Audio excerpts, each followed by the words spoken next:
बिस्मिल्लाहिर्रहमानिर्रहीम। हज़ूर अकरम सल्लल्लाहु अलैहि वसल्लम शुबान की 15वीं शब कौन सी दुआ मांगा करते थे?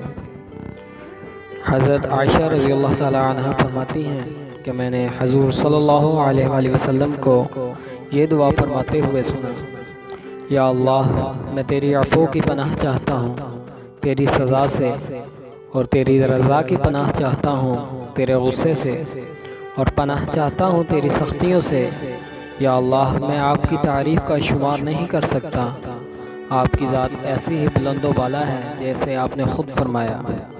हज़रत आयशा रज़ियल्लाहु ताला अन्हा ने दरियाफ़्त किया, या रसूलल्लाह सल्लल्लाहु अलैहि वसल्लम, आप रात को ये दुआ पढ़ रहे थे तो आप सल्लल्लाहु अलैहि वसल्लम ने फरमाया, हाँ, तू भी ये कलमे याद कर ले और दूसरों को भी बतला दे।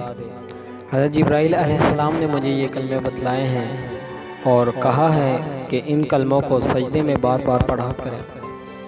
तो जो नाज़रीन चैनल पर नए हैं उनसे गुजारिश है कि चैनल को सब्सक्राइब कर लें और बेल आइकन को प्रेस कर लें ताकि मज़ीद वीडियोस आप तक बआसानी पहुँचती रहें, और वीडियो को ज़्यादा से ज़्यादा शेयर करें।